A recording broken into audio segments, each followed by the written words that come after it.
Hello everyone. The EU elections are coming closer, and right now a lot of people are campaigning all over Europe, especially in Brussels. We had the chance today to co-host an event, a political debate with Yanis Varoufakis, former Greek finance minister. We wanted to speak to him about his personal preferences, his motivation, and also how he spends his free time. Check out the interview. So Yanis Varoufakis, thank you very much for coming here. It's great to be here. We had a very interesting but also very long conference on your political program, and we thought it might be a good idea to go for a little cool down and to speak about the person, Yanis Varoufakis, his personal motivation. So let's say not a conversation between adults, but between youngsters. Oh, very good. I'm a youngster, am I? Yeah, sure, still. Not speaking of. In an interview, I once heard you saying that you never wanted to be a politician. No, still don't. And after some years of absence, now you have re-entered the political stage. What happened? Well, look, I was always a political animal. In ancient Greek, the opposite to being a political animal is to be an idiot. You know, right? An idiot is somebody who is a privateer, doesn't care about politics. But I never wanted to be in the party political game, seeking votes. An outsider. I wanted to be, an activist. I was always an activist. I wanted to participate in political debates, and I would not have been a politician ever if Europe had not started disintegrating and if Greece had not gone bankrupt.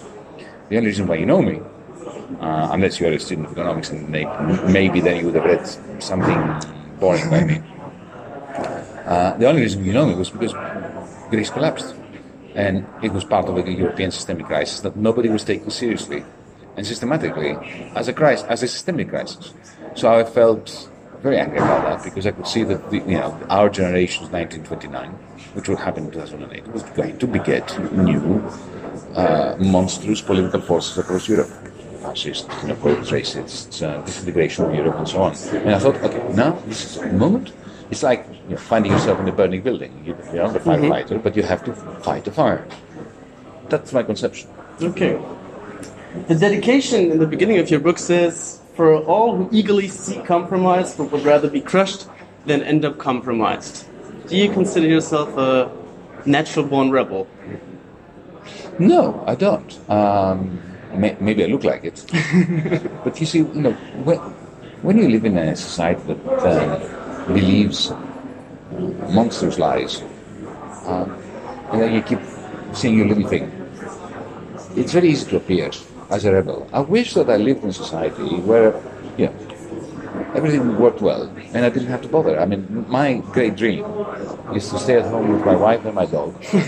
My kids are too old to care, and write science fiction.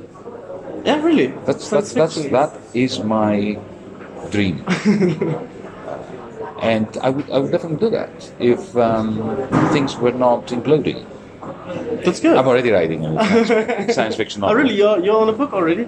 I always have a book on the boil because it's therapy. Okay. Other people need drink, shrinks.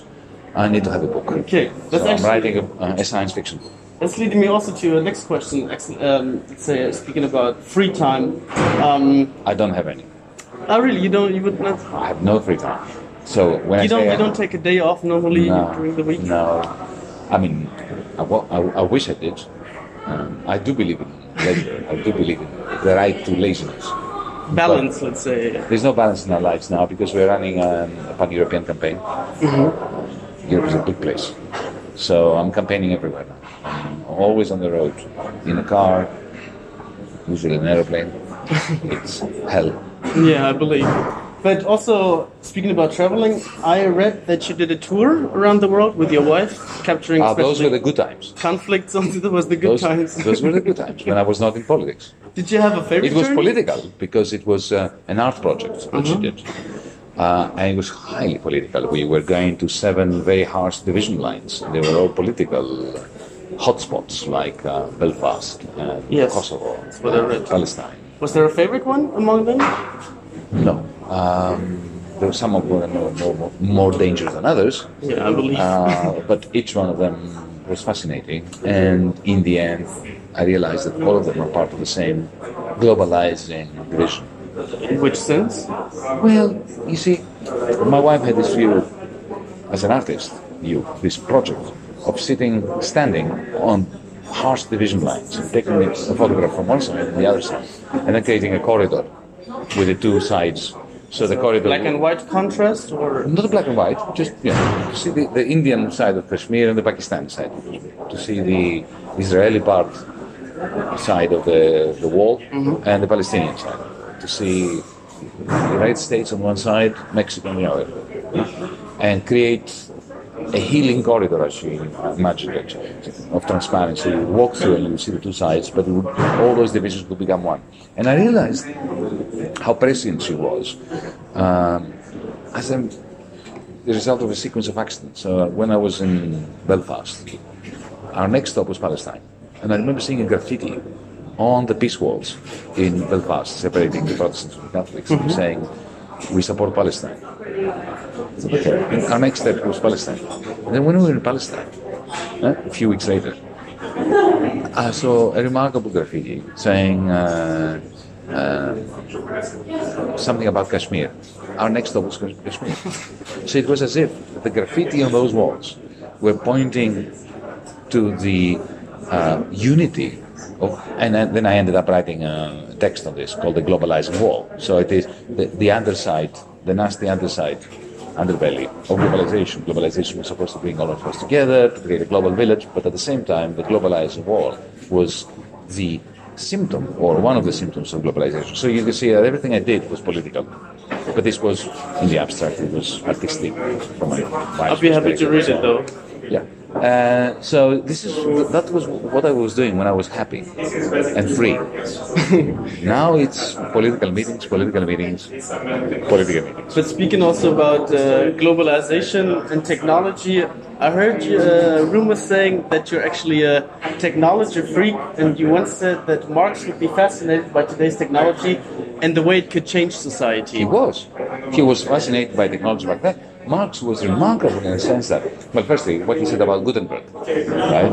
When regressives at the time were saying, that the printing press destroyed community and society because it was, he said, no. The printing press brought us together. It allowed us to share in each other's cultures, to read, and so on. So imagine what he would have said about the internet. He would be enthusiastic about the internet. And he also predicted, well before it happened, the spread of machinery, the mechanization of production, even before it was happening. And personally, do you believe that technology will bring positive change to society? Oh, that depends on us. Like all tools, we can use them for good and we can use them for ill. Definitely agree with that. So, it's what I say in one of my books. We are moving, I welcome technology, but let's not forget that whether we're going to end up in the Matrix or in Star Trek will depend on the politics. That's right. My very last question for you. Where do you see yourself in 15 years? Oh, hopefully in my house, not doing party political work. Writing science fiction. Writing more. and enjoying my retirement. That's, I think, some good outline for the future. Thank you very much for taking your time. It was a pleasure to talk to you, and good luck for your further journey. Thank you. Thanks very much.